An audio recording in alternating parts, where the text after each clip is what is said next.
সকাল সকাল ঘুম থেকে ওঠা আমার জন্য সত্যি অনেক কষ্টকর, কিন্তু কাজ যদি থাকে তাহলে আমাকে একদমই কাউকে ডাকতে হয় না। কাজ আমার কাছে অনেক বেশি ইম্পর্টেন্ট, সেই জন্যই আমি কিন্তু যথারীতি রেডিও হয়ে যাই অনেক তাড়াতাড়ি। এই যে যেমন দেখো, আজই কাজ ছিল একটা অন্নপ্রাশনের, আর সেই জন্য আমি রেডিও হয়ে গেছি। যেহেতু একটু ডিস্টেন্সে আমার কাজটা ছিল, সেই জন্য যথারীতি আমি ওকেও তাড়াতাড়ি করে ডেকে দিয়েছি যে চলো আমাকে নিয়ে চলো। না না, পুরোটাও আমাকে দিয়ে আসবে না, আমাকে একটু হাফ রাস্তা দিয়ে এগিয়ে দিয়ে আসবে। মানে আমি যেহেতু যাবো ব্যারাকপুর দিয়ে, ধোবিঘাট হয়ে যাব, আর ধোবিঘাটের আমাকেও গঙ্গার ওখানটা ছেড়ে দিয়ে আসবে।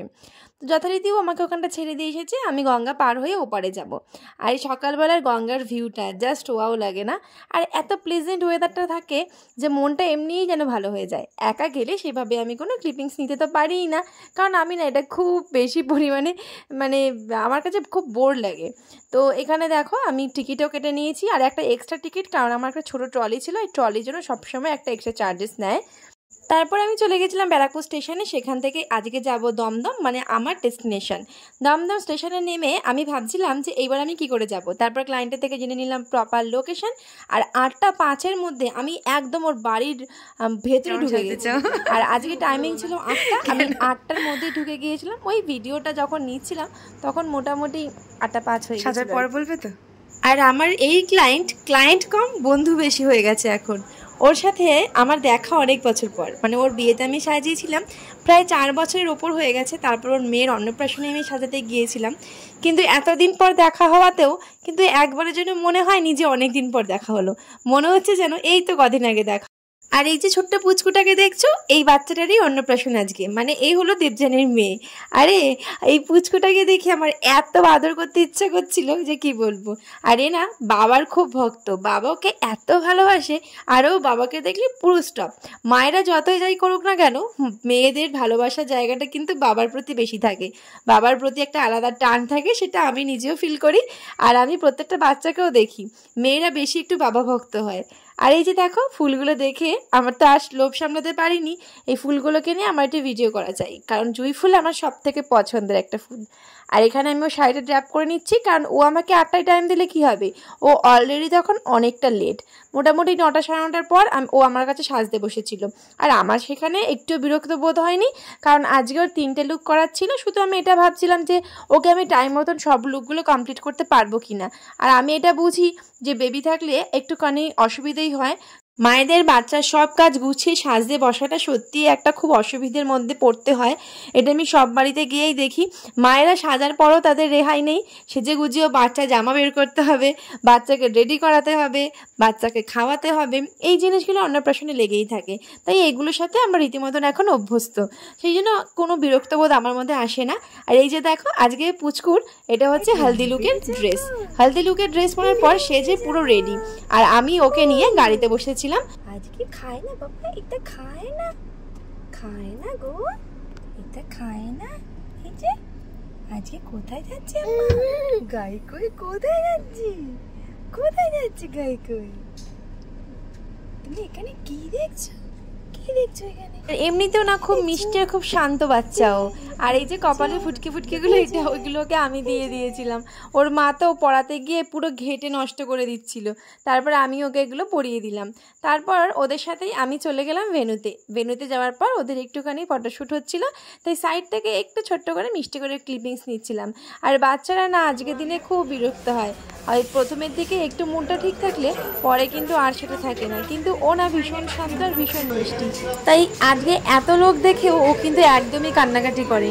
আজকে আমার ক্লায়েন্টের লুকটা কেমন লেগেছে তোমরা কিন্তু জানিও, কারণ ক্লায়েন্টের 3টে লুক পরপর হবে। এটা ছিল ফার্স্ট লুক, আর ফার্স্ট লুকটাকে ভালো করে ভিডিওতে দেখাতে পারিনি, কারণ তারপর ও ব্যস্ত হয়ে পড়লো ওর মেয়েকে রেডি করানোর জন্য। এই যে দেখো মেয়েকে রেডি করানোর কত কিছু জিনিস, প্রত্যেকটা ড্রেসের সাথে আলাদা আলাদাভাবে মেয়েকে কীভাবে রেডি করাবে সে সমস্ত কিছু গোছানো ছিল। আর এত সুন্দর মুহূর্তগুলো আমার মনে হচ্ছিল একটু তো ক্যামেরাবন্দি করে রাখি আমার নিজের কাছে। আর আমি যখন থাকি প্রেজেন্ট, আমার এই সব জিনিসগুলো এই সুন্দর মুহূর্তগুলো মেনলি ক্যামেরাবন্দি করতে ভালো লাগে। আর সেগুলো আর পরে মনে হয় আমি তোমাদের সাথে অবশ্যই একটু শেয়ার করি।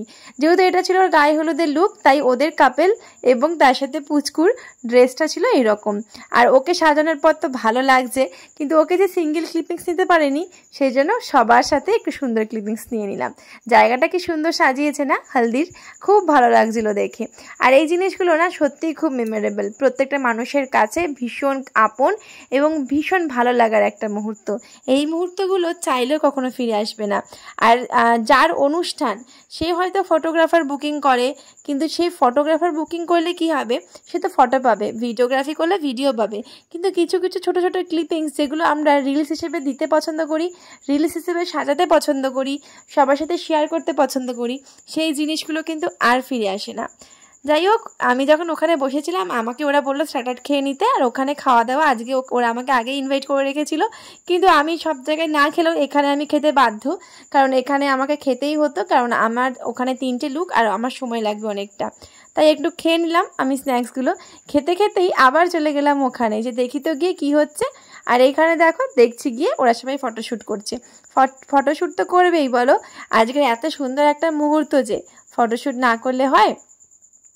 এত ভিড়ের মধ্যে আমি এক কোণায় দাঁড়িয়েছিলাম, ভাবছিলাম যে আমি তার মাঝে কি একটু একটু ক্লিপিংস নিতে পারবো, তাহলে সেগুলো আমি তোমাদের সাথে একটু শেয়ার করতে পারবো আর কি।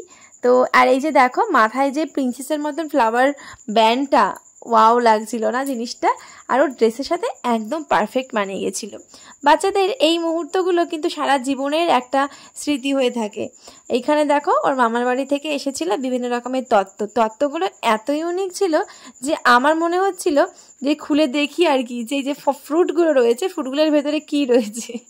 তো যাই হোক, ওর যে মানে ভ্যারাইটিস যে প্রয়োজনীয় জিনিসগুলো সেগুলো ওখানে রাখা ছিল।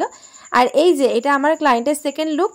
চাইলেও আমি সেকেন্ড হেয়ারটা চেঞ্জ করতে পারিনি, কারণ ওর খুব তাড়া ছিল, কারণ ওর মেয়েকে খাওয়ানোর মুহূর্ত সেখানে ছিল এই লুকটা, সেই জন্য ওর শাড়ি আর একটু টাচ আপ করে দিয়েছিলাম, আর হেয়ারটা একটু টাচ আপে রেখেছি। বাট আমি হেয়ারটা ভেবেছিলাম চেঞ্জ করব, বাট সেই সময়টাও আমাকে দেয়নি, কারণ ওর বাচ্চাটাও একটু বিরক্ত হচ্ছিল এত লোকজন দেখে, তারও আর ভালো লাগছিল না। আর সবাই মিলে এত ফটোশ্যুট, চারিদিকে ক্যামেরা, আলো, ওগুলো না বাচ্চারা একটা সময় পর আর নিতে পারে না, কারণ এই 6 মাস ওরা তো একটা ঘরের মধ্যেই থাকে, ডাক্তার দেখানো ছাড়া খুব একটা বাড়ি থেকে বেরো হয় না, কিন্তু তারপর আর ওদের ভালো লাগে না এই মুহূর্তগুলো। দেখো ওরা আর কতটুকু বোঝে, আমরা ওদেরকে নিয়ে শুধুই অত্যাচার করি এই দিনটাতে। বিশেষ করে মা বাবারা চায় জিনিসগুলো খুব মুহূর্তগুলো সুন্দর হয়ে ক্যামেরা বন্দি থাকুক, কিন্তু বাচ্চারা না সেগুলো একদমই পছন্দ করে না। হয়তো বড় হলে ভাববে যে আমি যদি তখন না কাঁদতাম আমাকে কত ভালো নাই লাগতো। এটা ওর সেকেন্ড লুক ছিল। থার্ড লুকটা তোমাদেরকে দেখাবো আমার লাঞ্চ করার পর।